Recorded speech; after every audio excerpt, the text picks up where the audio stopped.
Thank you, Ken. Ladies and gentlemen, yes, my name is Jason Ravnsborg, and I'm running for the United States Senate in South Dakota. So why am I here in Texas? Well, you just had a primary, and you guys need to come together, because we have to win these seats and take back our country.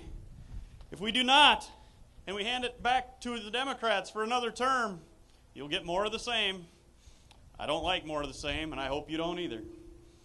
As Ronald Reagan once gave a speech, we now have a time for choosing.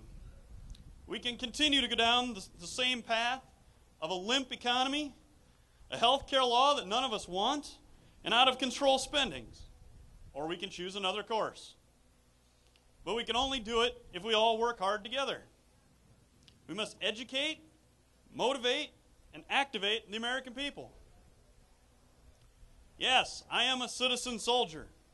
I'm a major in the Army Reserves. I've been deployed 3 times, actually, to Germany, Iraq, and Afghanistan. I was awarded a Bronze Star and honored before Congress. We've done a lot of good things overseas, but we need to do a lot of good things here at home.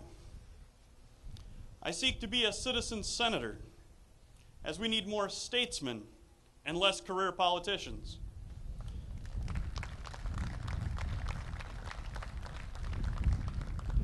Some of these career politicians have been in office as long as I've been alive, and they only worry about getting reelected.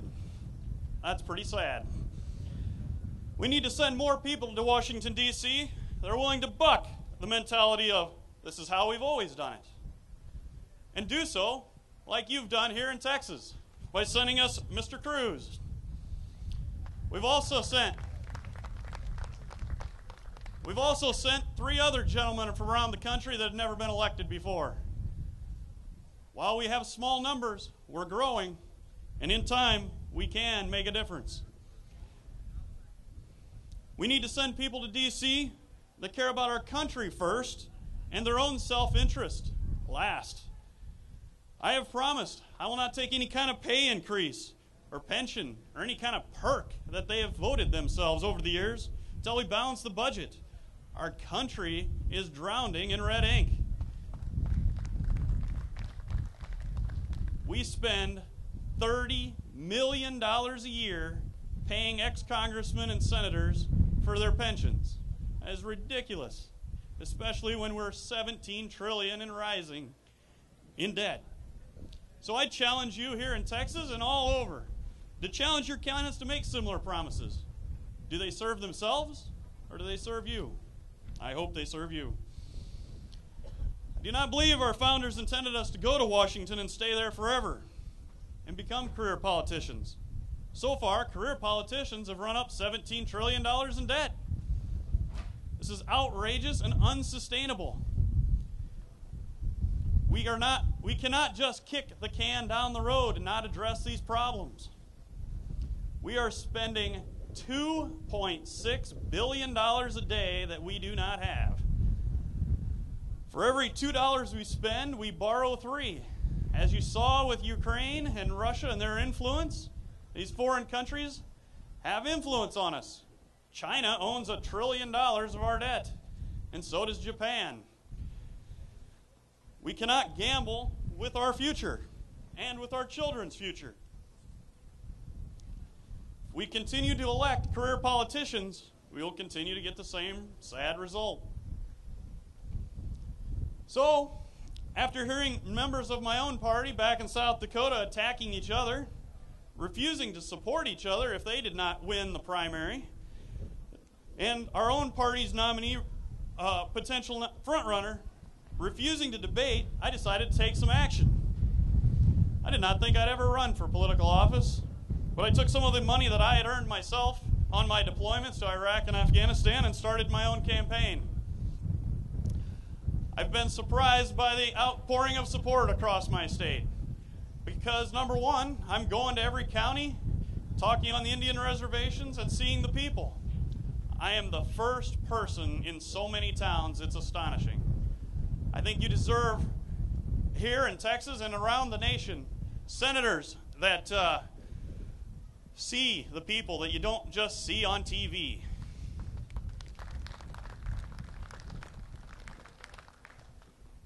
We can and must do better for our country. Jobs. Our president promised us all these jobs. Said they'd be shovel ready. Then he laughed about it when they weren't. It's not a laughing matter. We need to get our country working again by producing jobs. Take a look at the clothes that you're wearing. Anyone wearing anything not made in China anymore? It's a sad state of affairs. We need to start making jobs. While the president oversees an economy that limps along, China's is growing rapidly. They're taking resources from around the world and sending them back and fueling their economy. Meanwhile, we're battling with budget deficits. I intend to introduce legislation to lower the corporate tax rate for the whole nation from 35% to 25% over the next 10 years. That will produce approximately 5.3 million jobs over the next 10 years. Mr. President, we need some leadership. He is seeking to make some cuts, but unfortunately they're in the wrong areas. He's seeking to gut our military. But then he's not going to take the savings and apply it towards the debt. He wants to apply it to more social programs. We must educate, motivate, and activate the American people about what he is seeking to do. I believe the federal government's primary responsibility is to protect the American people. However, the president's recent proposals to gut our military will put us in jeopardy. Last December, they passed a budget. In that budget, it cut veterans' benefits. This is outrageous. We cut $6 billion, but we give $17 billion to breast implants. Come on. Now he seeks to reduce our military to pre-World War II levels. We cannot allow this to happen. He seeks to eliminate the commissaries on our military bases.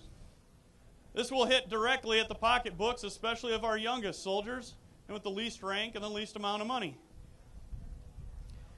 As the colonel who spoke here said earlier, he was fighting in an A-10 Warthog. They seek to eliminate those also. Well, I'm an Army man that was in Afghanistan. That weapon is essential. If we eliminate the A-10 Warthog, we're going to eliminate some lives. And it's going to be on this president's watch. We cannot allow him to do this. As President Reagan said, we must have peace through strength, not through weakness. As we've all seen recently in Ukraine, weakness doesn't get the job done. We can and must do better. The president is leading us on a war. Unfortunately, it's a war on coal and oil and our own energy independence. He is seeking to shut down coal plants at an alarming rate across this country, which will not only cost us jobs, but lead to increased energy prices for all Americans. Currently, 40% of America's electricity is derived from coal. In the State of the Union address, he took credit for oil production increase. What he didn't say is he's not renewing the public leases. They're on private ground. American ingenuity is making it happen. I believe we need to use our own resources. And frankly, I'm tired of going to the Middle East to fight wars for oil when we have our own resources here in the United States.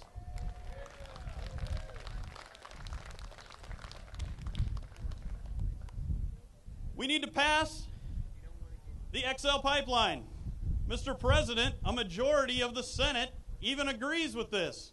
A number of Democrats even agree. Mr. President, you say you can do things with your pen. Let's make that one happen.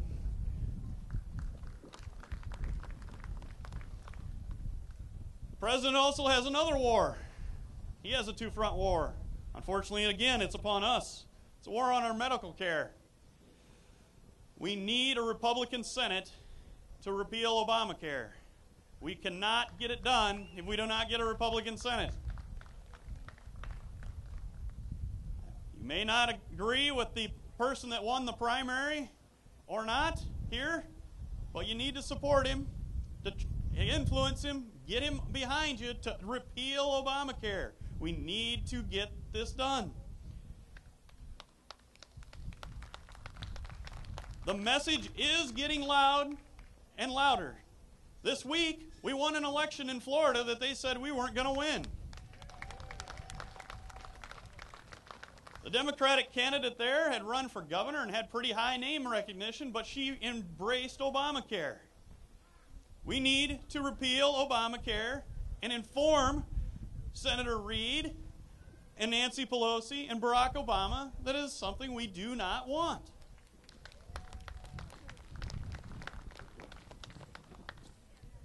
In my travels as a candidate, I've met many people. And sadly, I've come across many heartbreaking stories regarding Obamacare. Harry Reid says we're all a bunch of liars. Well, Senator Reid, I've got a number of people you can come meet. Unfortunately, I have met a gentleman that is 63 years old. He's a man, and he's going to lose his health care coverage because he does not have prenatal care.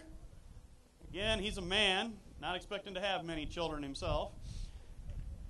He's also, his plan doesn't have pediatric coverage. His children are grown.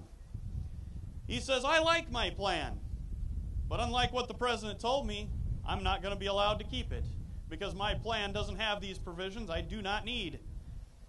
He complained, and so did the members of his company. And they were told, well, we'll let you transition for a couple months, but your plan's going to go from $300 a month to $700 a month. More than double. And it's only for 2 months while you find something else. Then good luck. Senator Reid, we are not lying. We are hurting.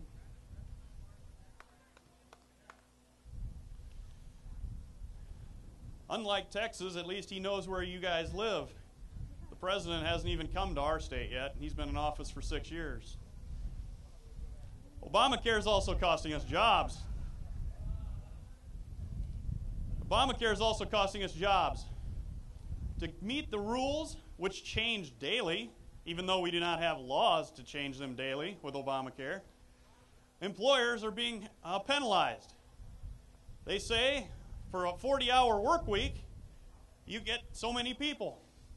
Well, employers are voluntarily cutting people's work hours. They're cutting them predominantly down to 29 work hours a week so they can get within the provisions of Obamacare and have less employees. It's going to cost us approximately 2 million jobs. Thank you, Mr. President, but that's change we do not need. We need a president that respects and follows the Constitution. The president does not have any authority to give or delay exemptions to Obamacare. He wanted it. He got it passed. Now he's got to live with it or let us change it. We need to change it. But if we repeal it, these people will get back their insurance coverage, and then we can look at something else. I do believe that we need to replace it in some fashion. I like Senator Coburn, your neighboring senator from Oklahoma. He has what they call the Patient Care Act. He's a doctor. I'd much rather trust a doctor with my health care than a community organizer.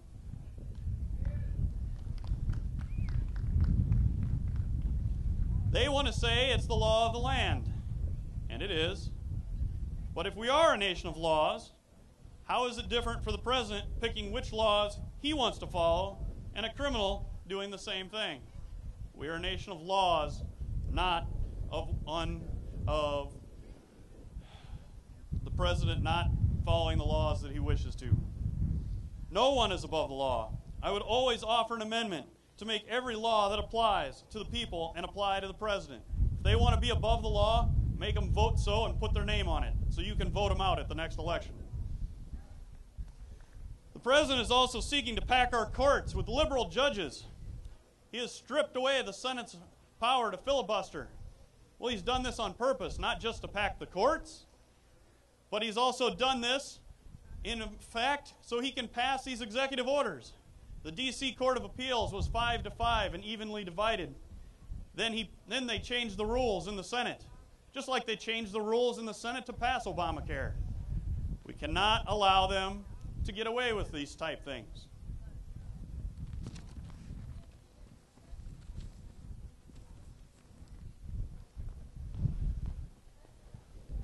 So we must come together and elect a Republican Senate with a Republican House to give us more leverage against this president in the last couple years of his term.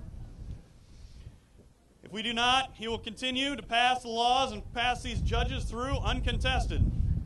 And to pass through these nominees like the Surgeon General who's wanted to take away our gun rights. Absolutely unacceptable. In South Dakota, we have an opportunity to help the nation. We have an opportunity because there's a Democrat retiring. And we have an opportunity to pick up a seat. But we need to pick up 6 seats. So, if you're here in Texas or you have candidates that you know in neighboring states like Louisiana, help them out. Tell everybody that you know. If you know one relative, tell them. Also, I challenge each of you to sign 5 people up, become voters. In the last election, we would have a President Romney if we had 4 million Republicans who did not vote go to the polls and vote. We cannot be apathetic. We need to get out there and do the hard work. Hard work does produce results. Together, we can continue the American dream. You can check me out on my website, which is www.jason4southdakota, and I'm also on Facebook. But I need your help, but also need your prayers. Before I started this journey, I read a passage in the Bible. Do not be afraid or discouraged, for the Lord will personally go ahead of you. He will be with you. He will neither fail you nor abandon you, and he will not abandon you as well. Together, we can make a difference. And Mr. President, yes, we can. Thank you, and may God continue to bless America.